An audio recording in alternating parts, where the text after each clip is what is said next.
C'est ici à Paris que se tiendra l'un des derniers grands procès politiques corses. 9 militants nationalistes de 30 à 65 ans vont être présentés devant la cour d'assises spéciale du 11 au 22 juin prochain. Les faits qui leur sont reprochés, 2 nuits bleues survenues en 2012, époque où le Front de libération nationale de la Corse n'a pas encore annoncé sa démilitarisation.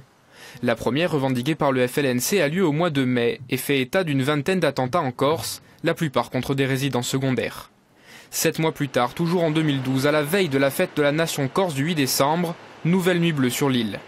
Là encore, le FLNC, dans un communiqué, s'attribue 31 actions contre la spéculation immobilière. La mesure de l'affaire, ça on la connaît. Pour moi, c'est pas l'affaire au niveau des faits qui est la plus grave que j'ai eu à plaider en ces 20 dernières années de dossiers de ce genre. C'est même, si on regarde les faits, la moins grave entre guillemets, puisqu'il n'y a eu que des dégâts matériels qui n'ont touché que des résidences secondaires. Les enquêteurs identifient alors une section du FLNC, celle du Valinco, qui mène à de premières interpellations et mises en examen en novembre 2013 et juin 2014.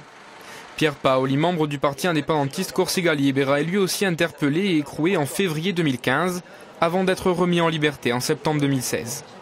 Il fait partie de ces 9 militants qui comparaîtront à partir de lundi devant une cour d'assises spéciale composée de magistrats.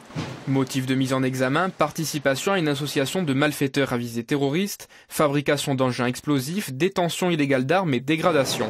Tous sont appelés à comparaître libres. Le verdict est attendu pour le 22 juin.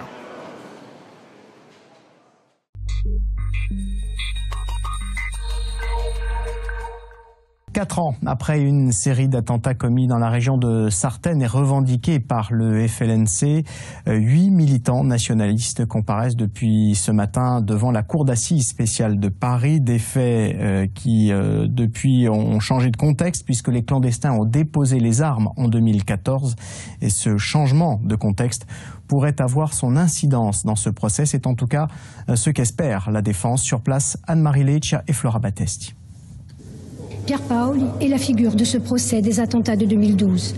Ce membre de l'exécutif de Corsica Libera est accusé d'avoir eu la direction du FLNC, Union des combattants de la Corse du Sud, à l'époque des faits.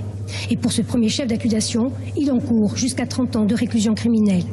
Le parquet antiterroriste a contre Pierre Paoli un unique élément à charge, la sonorisation d'un bar, dans lequel les autres accusés citaient un Pierre ou un Paul, des conversations qui les avaient confondus et qui feraient de Pierre Paoli leur chef.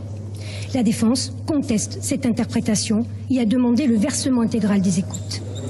J'exige la copie de ces enregistrements sonores. Je souhaite pouvoir les écouter et non pas qu'on se contente des transcriptions faites par écrit par les enquêteurs. Vous avez entendu comme moi aujourd'hui que c'est la 5e fois qu'on les demande. On les a demandé 4 fois depuis 3 ans. On a demandé une 5e fois aujourd'hui et de fait, elles nous ont toujours pas été données. Pierre-Jou Philippouti, un autre membre de l'exécutif de Corsica Libera, était venu apporter dès aujourd'hui son soutien à Pierre Paoli. Demain et mercredi, ce sont 2 témoins de poids qui sont attendus à la demande de la défense. Gilles Simeoni, le président de l'exécutif, puis Jean-Guy Talamoni, le président de l'Assemblée de Corse.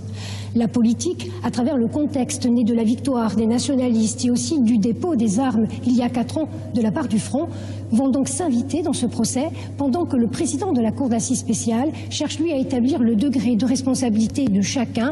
Cet après-midi, il a commencé à regarder le niveau d'implication militante des accusés sans vraiment réussir à leur faire expliquer leur motivation.